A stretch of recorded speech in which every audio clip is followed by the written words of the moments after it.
Welcome back to Made for More. I am your host, Holly J. Moore. I'm a divorce lawyer who is passionate about helping you to use the adversity and difficult things in your life to grow and show up as the best version of yourself. I am joined today by Aaron Bender. Aaron, are you the best version of yourself I today? am no, Oh, by no means, by no oh, means. And okay. honestly, it feels a little like the vibes are off today. I don't know what it is. Well, if I'm being honest, I woke up today and I really wanted to choose violence. Oh, oh no, Yeah, I oh I no. really I don't know what it is, but I woke up and I was just like, what what does all this mean? What is this even for? Like I just felt so meh. I don't know. I felt like I've been fighting all week, like fighting with Yeah. judges and fighting with opposing lawyers and like fighting for clients and I'm like, what is the purpose of this all? I don't know. I'm feeling unfulfilled. But you know what? Mm. I woke up, I wanted to choose violence, and then I thought, well, at least I get to go to therapy today. Here I am at therapy. And ironically, we're talking to somebody today, the author of The Art of Interesting, which don't let the title throw you off. Like this book is really about my takeaway from the book is really about like how to find purpose and fulfillment in life. We are joined today by Lorraine Besser, author of the book, The Art of the Interesting, What We Miss in Our Pursuit of the Good Life and How to Cultivate It. Lorraine, welcome to the show. Thank you, Holly. It's great to be here.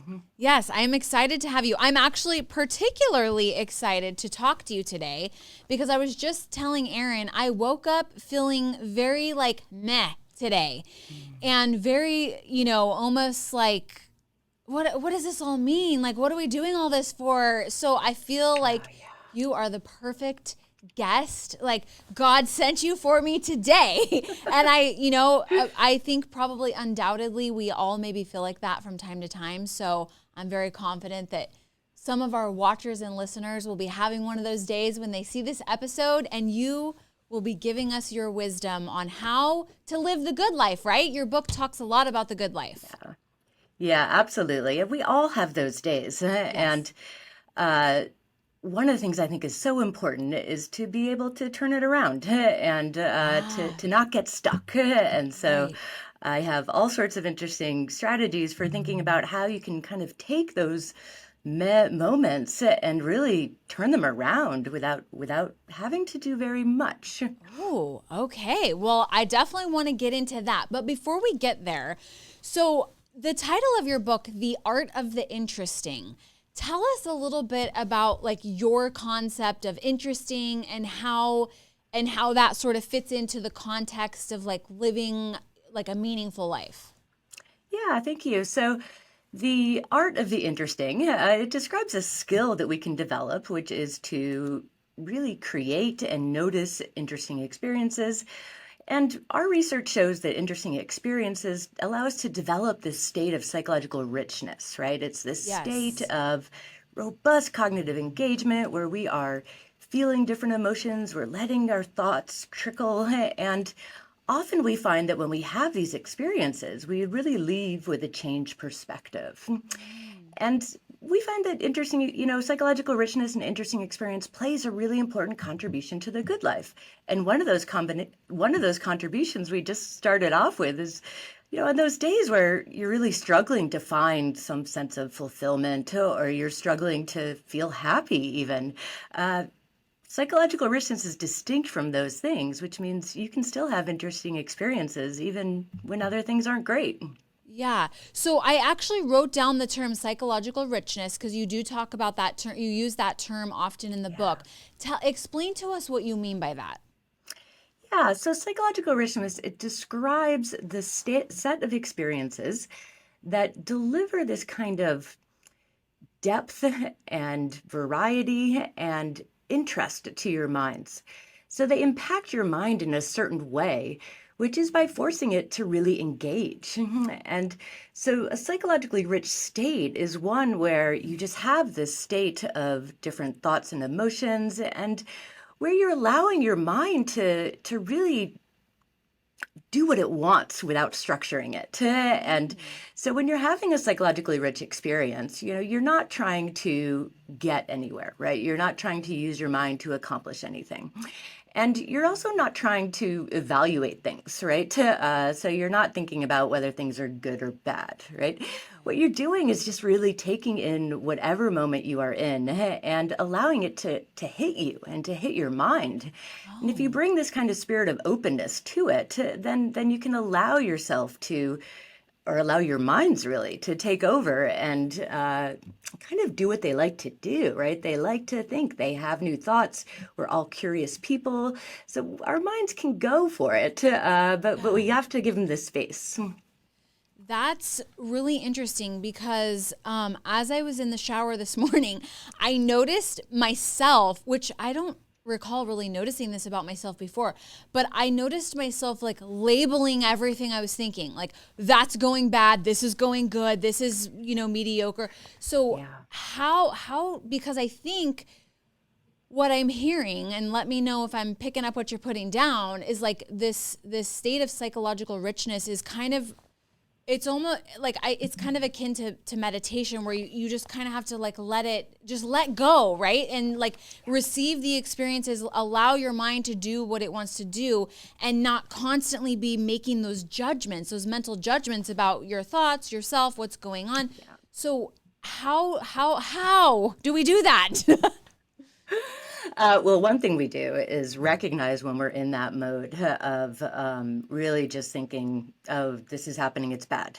And it's a mode that we can all get into. But one of the skills to develop here is to kind of stop yourself when you're in that mode. And so, for example, if it's raining and you are so tempted to think, oh, this sucks, it's raining, then, try to take a different approach to that and start to think about maybe what happens when it rains and how colorful the flowers look and what drops of water look like on blades of grass. And so if you can shift from this evaluative mode to the situation where you're just taking it in and giving your mind this opportunity to just do what it wants without structure, then you're on your way.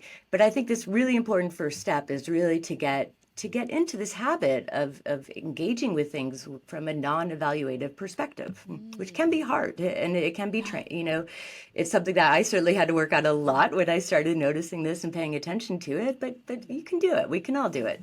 Yeah, okay. We can do it because we were made for more. Yes, totally. Yes. Our minds are made for so much more than just thinking this is right and wrong. Totally. Right, yes. A prenuptial agreement, or sometimes called a premarital agreement, is an agreement that two parties enter into before they get married that basically chooses to deviate from state law. It assigns rights and responsibilities regarding assets and debts that are acquired during the marriage. Some common misconceptions about prenups are, one, that they basically doom the marriage to failure, or that it's really planning to divorce, and neither of those things are true. But the real value of a prenup is talking about and creating rules around how the things that you acquire during the marriage are going to be characterized. A prenup can protect things like art collections, real estate portfolios, businesses, all those types of assets.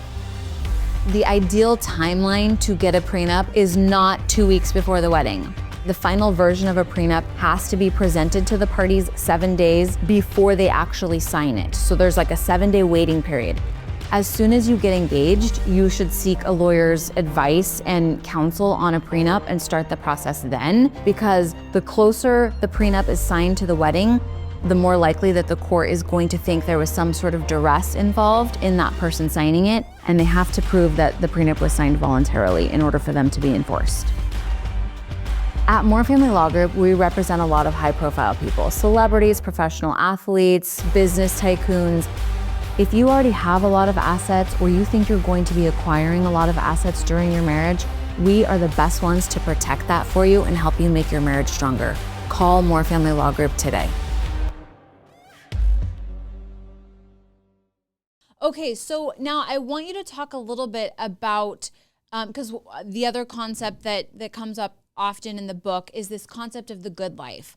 And I think, maybe from movies or maybe hearing, I feel like my grandpa used to be like, they're living the good life. And so when I picture the phrase the good life, I kind of picture like champagne coming down from the ceiling and caviar on the table.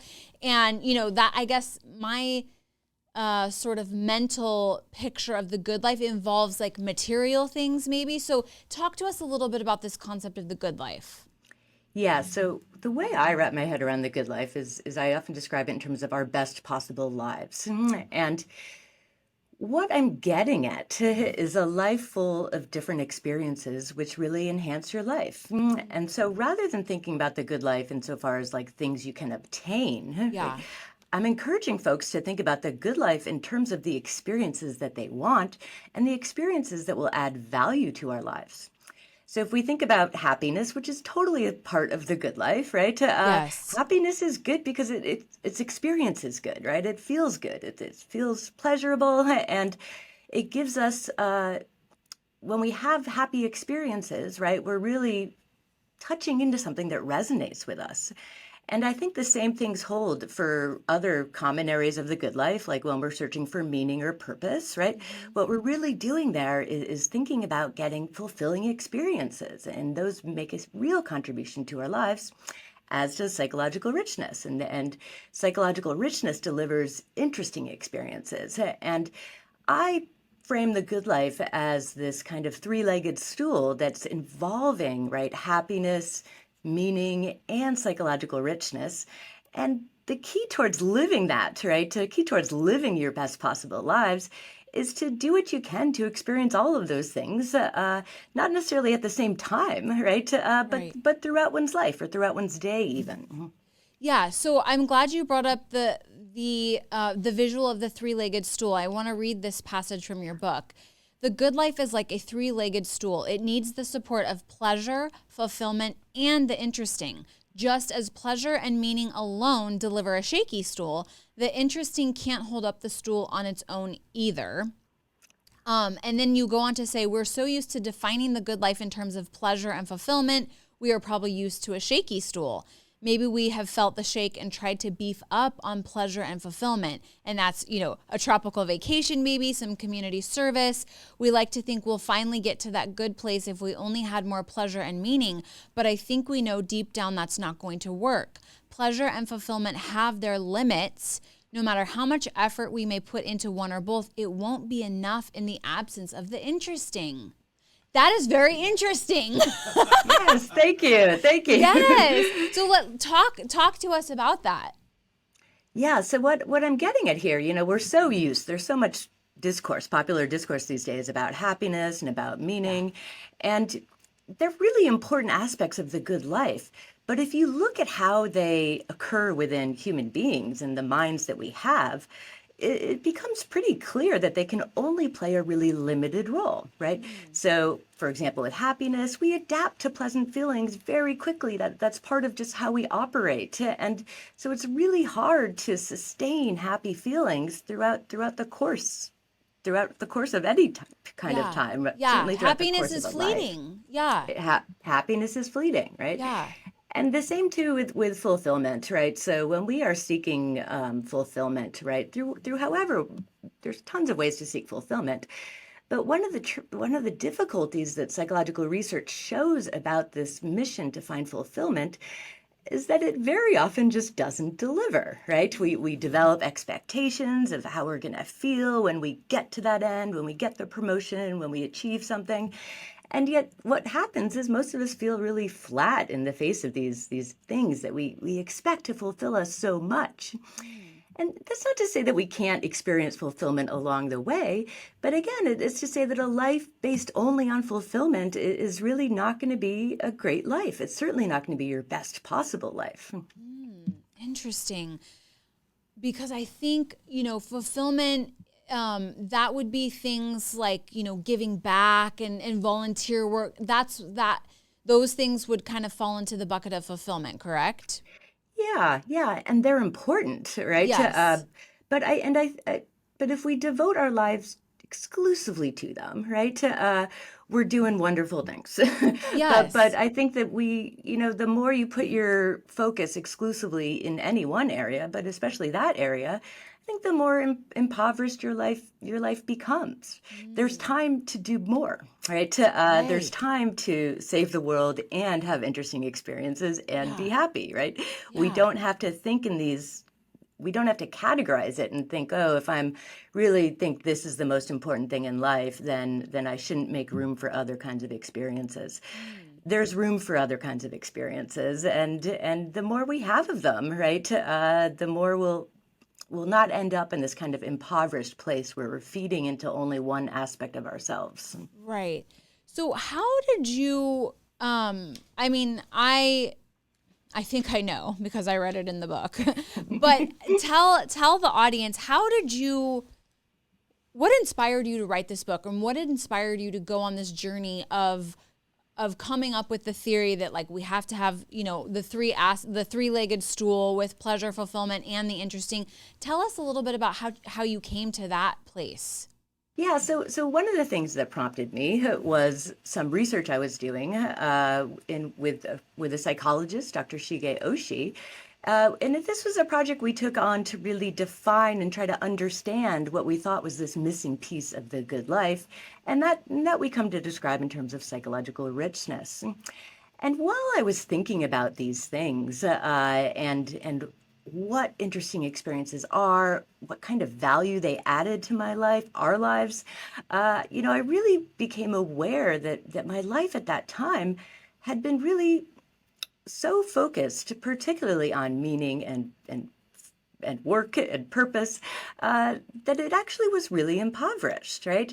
And I'm sure we've all been in these states where we find something really important and we just focus on it and we do it and we do it. And for me, this is my research, this was getting tenure, and you can really push yourself in those moments. And then some, I don't know. For me, I came out of those moments at the same time I was having this kind of life crisis as my own and breaking up with my first husband. Yeah. So there's a bunch of these features that really just made me kind of look at my own life and realize what I was missing. And what I was missing is this thing that we'd been researching, actually. And so this is really what led me to write this book. It really, the research we were doing really hit home to me and tapped into something that I realize is really important about me, which is that I really crave interesting experiences. And I think we all resonate with interesting experiences. Yeah. So it's a number of things that really fell in place to really get me interested in this idea of just showing how we can live better lives by making them more interesting. Yeah.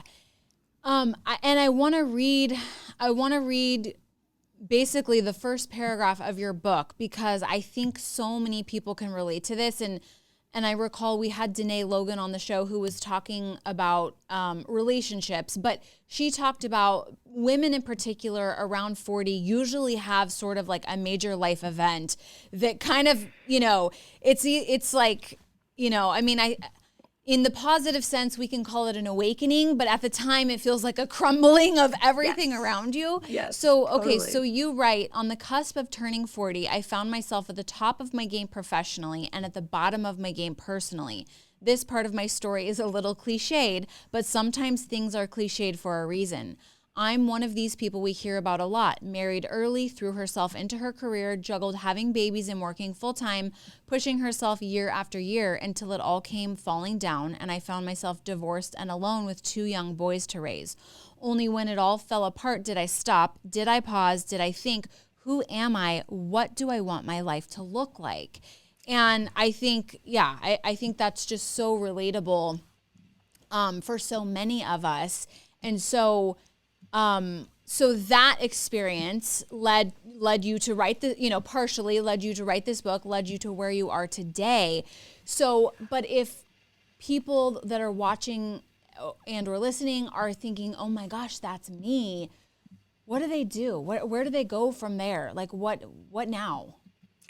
Yeah, recognizing it is the first step, and you don't have to wait for a life crisis to do it. True. Unfortunately, it seems like that's what it takes so often. Like I guess we're just all, so busy, so much in the rat race. that it so often seems like it does require some sort of crisis. But yes, if you can do it without a crisis, that's much better. But yes, the crisis, certainly for me, the crisis prompts a lot of things, including thinking about how you want your life to be. Right. Yeah. And so when we're at that stage, for whatever reasons, we get to this question of really like, what do I want in my life? Yeah. I think that the secret is to think about the kinds of things that we're really passionate about. Mm-hmm. And I think that through really, thinking about, who you used to be or different parts of you that somehow have gotten neglected along the way. Yeah. This was certainly true for me. And I know for a lot of my friends who get divorced, right, we somehow think we'll have free time. So we're like, what should we be doing? And then, we go back to things, right? So for me, I went back, I got back into sailing. I loved sailing as a child and as a teenager, and it just, just hadn't been doing it for a while. And so taking a moment to think about the kinds of things that could spark you and then really allowing yourself to follow those sparks is really going to help point to the way where you can have these kinds of experiences that are going to be valuable, even if they don't fit into the standard kind of blocks that you're used to, right? And the same thing with traveling. I think traveling is a way where traveling is probably our clearest example of a psychologically rich experience, right? So psychological richness is correlated with novelty. And, the first time you travel or the first time you do anything really, right? Remember how that feels like. You're just kind of hit. Your mind is so stimulated and you have so much to wrap your head around. And I think we can get to a similar place really by tapping into what we're passionate about and then recognizing how that kind of sparks us and lights that up. That's going to help us point into the directions of living more rewarding lives. And so I think that's a really helpful thing that we can all do is just take the time to think about, over the course of my life, right, what are the things that I have really been passionate about and how can I maybe make room for them in my current stage? Right. So I'm a divorce lawyer and, I believe, the thing about, taking when you're in crisis, when everything's crumbling around you and that's your chance to kind of like really ask what I want. I mean, that resonates so much with me because that's part of the mission of my law firm is like, you have this window of clarity and you also have this opportunity where you actually get to like redesign your life however you want because you've gotten rid of some of the baggage that maybe was weighing you down. You can like, you're not tied down to the persona that you took on as a wife, as a mom, as a whatever, if you don't want to be. I mean, if that still fits, wear it. But if it doesn't, like you have this unique and beautiful opportunity to sort of redesign your life. And I love what you said about, think about what you're passionate about and what sort of gives you the spark. But what do you say to someone who is so downtrodden that they feel like I don't know what my passion is. I don't have enough energy to even figure out what is the spark for me. Like what do we say to those people? Yeah, thank you. What we say, I mean, one thing that we can say is, first of all, not to let the hard feelings get in the way, right? We all have hard feelings, and I feel like we are so tempting when we have difficult emotions to just kind of succumb to them and think that our chances for the good life are shot. Yeah. But one of the greatest things we know about psychological richness is that we can have it even when, and especially when things are tough and we're having difficult emotions. And so don't shut your minds down. And so in the direct moment, for a direct piece of advice, right? It is just to go do something new, right? To just check your thoughts, right? They'll be there. You can deal with them later. And just go do something new, right? Whether that is, talking to a new person on the street, whether that is taking a different drive to work. If you do something new and pay attention to what you're doing, you'll be stimulating your mind and you'll have an interesting experience, even if it's only for 5 minutes or so. You'll get the taste for what this is, and then over time they'll build and your life will all of a sudden be much more enriched and much more rewarding because you've had all of these abilities to take these periods in which you'd otherwise just be kind of stuck and make them interesting. Yeah. Okay. Well, I mean, that seems easy enough. One of the in kind of reading your book and thinking about some of the concepts, one of the things I was thinking about for myself is I find a lot of joy in learning new things. So talk to us a little bit about, and I'm also a big proponent of our clients who are going through a divorce and it's a tough time, and it's like we're trying to help them pick themselves up by the bootstraps. I always think it's a good idea to also like learn something new, pick up a new hobby, take a class, to do a kickboxing class, do a cake decorating class, whatever suits you. So talk to me a little bit about, is learning something new, does that play into the concept of psychological richness? Like talk to me about that.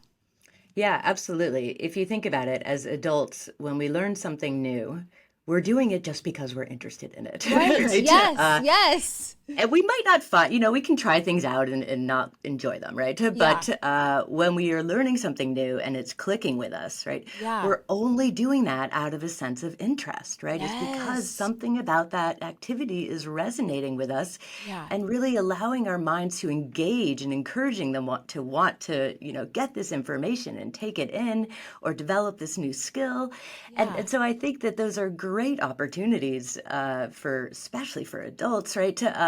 To try to stimulate, right, some kind of new interest in things, and Right. it's simply by trying, and that is exactly what happens when we learn something new, right? If you read a Yeah. book and you get like really interested in a country, and then you want to keep reading about it, and then you want to keep visiting it, right? These are the things that add psychological richness to our lives, right? They occupy our minds, they keep them going, Yeah. they stimulate curiosity, and these are all things that will trickle together to generate really interesting experiences. Yeah. Okay. I love that. So, for my last question, I think it's my last question. I don't know. We'll see. We kind of touched a little bit briefly. I talked about how everyone is so busy, and a lot of the listeners on our show are parents and professionals, and it's like life is just coming at them so fast, and it seems hard to think about squeezing anything else in there. What are your best tips for people that just feel like I don't have capacity for anything else, but this is kind of resonating with me. I do want more psychological richness. I do want, to feel like I'm living the good life, whatever that is to them. What are your tips for those people? Yeah, first of all, is to recognize that one of the greatest things about interesting experiences is that you don't really need to. I mean, you can't plan for them. They're very unexpected, right? We can learn about the kinds of things that are correlated with it, Yeah. but this isn't the kind of task that you need to wrap your head around and pursue and try and fail at, right? Okay. None of that is really happening with interesting experiences. And the second thing to remember is that interesting experiences, right, they're located within your minds, right? So it's all Yeah. about what's happening within your minds. And you can have interesting experiences in moments. And so this isn't asking a lot of anybody. You don't have to change a thing about your actual day to have more interesting experiences. You just have to really work on developing this mindset that allows you to kind of click into gear and take advantage of those moments where you have time to look around, to notice something, and to stimulate your minds, be curious about something. So practice in the little ways, right? Just wear something different, right? Okay. Take a different drive to work. These are all little things that all of us have time for, and they'll pay off. And so we can do it, Okay. yeah. So I lied. This was not my last question because, and maybe you already answered it right now, but at the top of the show, I was talking about myself and how my day was just kind of like, eh. And you said there's some tactics, some things we can do to get out of that. So tell us about that. Yeah. So it all begins with noticing where you are. Yeah. And Okay. I'm a really big advocate of that, right? Like, think Yes. about what you're experiencing and what you're getting from what you're doing, right? Yeah. And the tactics for developing this kind of mindset that will create more interesting experiences, right? Break it down into basically three things, right? So, first, find ways to introduce novelty to your life. And that doesn't necessarily mean doing something new or going somewhere new, but that really could just mean even just noticing something new about wherever you are right now. Just Oh, look and notice something new. yeah. And then the next step is to bring some curiosity to that, right? So notice something new. See what happens within your mind, right? I mean, even just ask yourself, well, why is this happening? Or why is this that color? Or why is this person here, right? Whatever it is, right? Just ask a why and do so with a really open mind, right? Where you remember Yeah. what we're hoping to stimulate this kind of free-flowing cognitive engagement. And so ask why, but don't be so set on finding an answer that you're going to shut yourself down, right? Hmm. But let it bloom, and that's where this third component, creativity, is going to really come into play, right? If you can start to bring some creativity to your experiences, and by that I don't mean displaying artistic skills or using your imagination, right? But creativity is just all about creating new connections, right? So notice something new, think about it, ask yourself questions about it, and let your mind draw connections between whatever's coming up. Huh. Okay. Well, I agree. That is something we could all do. And that would, help us live the good life, right? Yes, Yeah. absolutely. It's taking advantage of those little moments and turning them around. Yes, I love that. Lorraine, thank you so much for being on the show and sharing your wisdom. Yeah, thank you, Holly. It's great to be here. I've got just a little bit more to say. Here we are again, guys. It always comes down to mindset and ourself and what's going on within ourself. And the thing that I really loved the most about what Lorraine said is we can have the good life even when things are tough. And what she was saying sounds like something we can all do, like, because it's all just going on internally within our mind. We don't have to plan a new trip, although she did mention travel, but we don't have to plan a new trip. We don't have to fit something else into our busy schedules.